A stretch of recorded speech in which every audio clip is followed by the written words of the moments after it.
Jose Quintana is off the board, Mets fans. Unfortunately, Quintana is going to another team that'll contend for the playoffs in the National League, and that is the Milwaukee Brewers. Quintana gets a $4 to $5 million guarantee with incentives. Listen, I think the Mets could have done that. I know it would have costed double because of the luxury tax, but a rotation with some question marks, it would have been nice to have Quintana back. But good luck to Jose Quintana now going to Milwaukee. This is Mets Daily.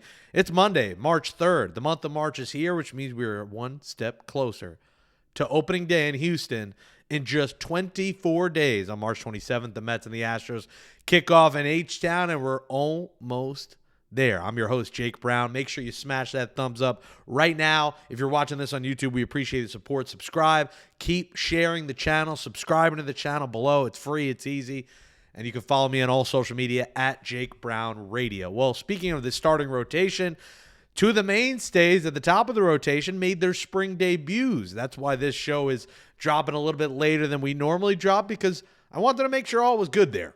Because with the Mets' rotation injuries thus far, we had to see if Kodai Senga and David Peterson could go out there, get a few innings in, and be productive, and they did just that. Senga, 2 scoreless innings, 2 strikeouts. David Peterson, 2 scoreless innings. And these are two pitchers that are so incredibly important to the Mets' success. When you look at Manaea out early, Montas out early, Peterson coming off a career year, Senga coming off a year where he only made 1 start and then pitched a little bit in the playoffs. These are two crucial pieces to the Mets' rotation that they need to be good. They need Senga to replicate 2023. They need David Peterson to replicate 2024 because we don't know yet. We assume Clay Holmes is going to be good. His stuff has looked great, but we don't know if he can be a starter, have success, and do it for the whole season. And like I said, the other 2 injuries, and we don't know about Griffin Canning, Paul Blackburn, and Tyler McGill, if they could have success for a long period of time. I've detailed Blackburn's injury history. So Senga and Peterson, it was good to see them out there. And when you look at their numbers, what I talk about, 2023 and 2024, people forget how good Kodai Senga was. I mean, look at those strikeout numbers. 202 strikeouts in 166 third innings, a sub-3 ERA, 29 starts.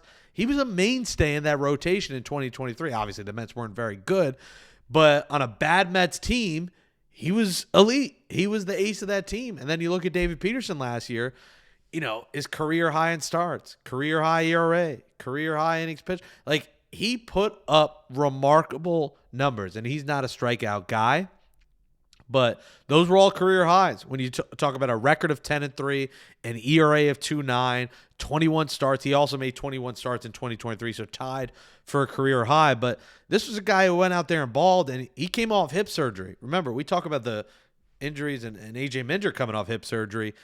David Peterson came off hip surgery and dealt last year. So you look at those numbers of Senga and Peterson, and the Mets really need those guys to put those numbers up again for this team. They also need Jose Siri to put up numbers similar to what he did in 2023. Jose Siri hit a piss missile on Sunday at the Red Sox Stadium there in Fort Myers. He hit another homer on Saturday.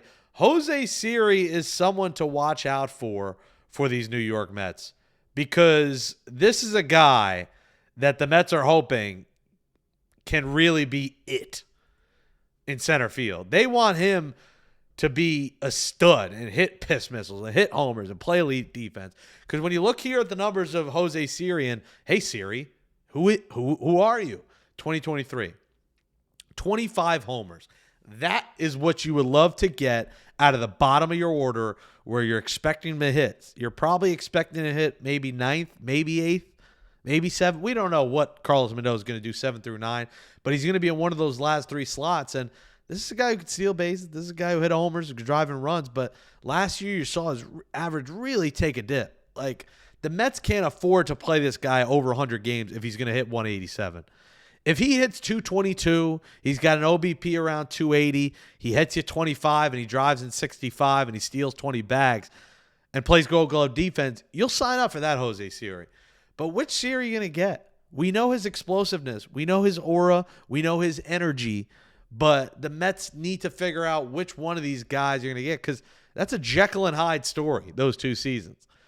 And that was in a Rays lineup that really didn't do much.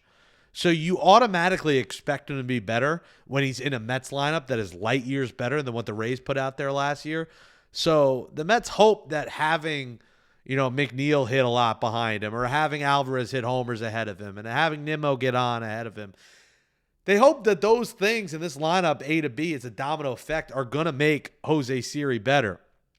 But it's exciting to see here in March and see early in spring the potential of Siri. And you see why the Mets traded Eric Orrs to get. I mean, it was a fleece job in a trade if it turns out to be that Jose Siri is 110, 120 game center fielder. Because how he hits and, his ability to get on and steal base and what he does is going to determine his playing time. Because remember, the Mets have Alexander Canario they brought in, but Canario, remember, doesn't have options. And as of now, he's probably not making the roster. But Canario's a name to keep in the back of your mind. Tyrone Taylor right now is the backup. He was a big part of the Mets' success last year with his defense, and he had a couple clutch hits, and he's got some speed. So Tyrone Taylor is going to get some starts, but how many will he get will be determined by which Jose Siri we see in a Mets uniform. And health may factor in as well, and health is going to be something with this New York Mets team. Health is wealth, and right now, hear my voice. I'm a little sick with a little sore throat. The Mets need to deal with more than a sore throat. They got to deal with knees, backs, pussies, cracks. You know the line. You know the rap line. And right now, we're seeing some issues. Starling Marte, expected here to get on the field and play in minor league or spring training games, but has been dealing with knee soreness since the summer. Brandon Nimmo didn't play tonight. They expect him to play tomorrow, and obviously be smart. These games don't matter. But Brandon Nimmo, knee issue, a sore knee. This is a guy dealing with plantar fasciitis who's not yet at 100%. Brandon Nimmo is someone to watch. Like I mentioned, Montas, Minaya, already out in the rotation. So, the Mets' kryptonite could be themselves this year. Like, I expect this team to make the playoffs. I expect this team to win 90-plus games. But you want to talk about Mets' weaknesses? I really don't think this team has a lot of weaknesses. But their weakness is staying out there. I worry Brandon Nimmo is going to need time off. I worry about this rotation and if these guys can patch it all together. AJ Minter, a guy I mentioned before, just started live BP. Listen, I think he'll be ready for opening day, but he has not pitched yet in spring training games coming off that hip surgery. Coming off these offseason hip surgeries aren't easy. Paul Blackburn came back from that offseason spinal fluid leak surgery. He got rocked the other day. He had a good first start because he only pitched an inning, and then he got rocked in a second start. So Paul Blackburn's a name you got to watch out for. Does he start the season on the IL? Does that leave a spot for Tyler McGill to crack this opening day rotation? Blackburn, no options. So contracts, health, no options, all things you got to weigh when you talk about an opening day roster. And like I've said on here, opening day rosters are never your July rosters. Opening day rosters are never your playoff rosters, your August rosters, your September rosters, even your Memorial Day rosters. They will always vary from week to week, from month to month, from season to season. The rosters will change. And the Mets opening day roster won't be the roster come June. So I wouldn't stress too much.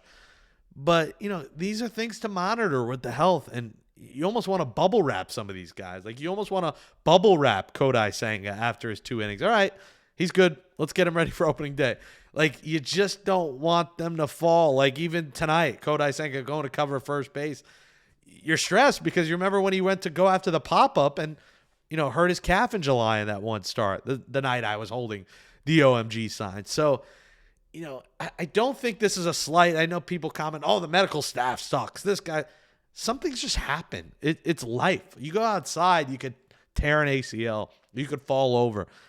Baseball's not the most dangerous sport, but it is a sport where guys do happen to get hurt over the course of a 162-game season, over the course of mid-February to early November. Injuries happen. So I don't think it's coaching. I don't think it's a medical thing. I just think sometimes it's tough luck.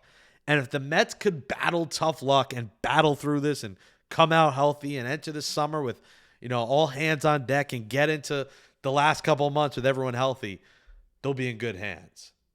But let's find out if that's the case. I'm Jake Brown. This is Mets Daily. We are a live daily Mets YouTube show. Subscribe to the channel. Follow us on X at Mets Daily Show. Follow me at Jake Brown Radio. We'll see you tomorrow on a Tuesday right here on Mets Daily, and we'll close out with a song that we had Friday. You know the song. He got hit by a pitch, but he's okay. Acuna Matata. What a wonderful phrase. Acuna Matata. Hate those happy days. Have a good day, everyone. We'll talk to you tomorrow right here on Mets Daily.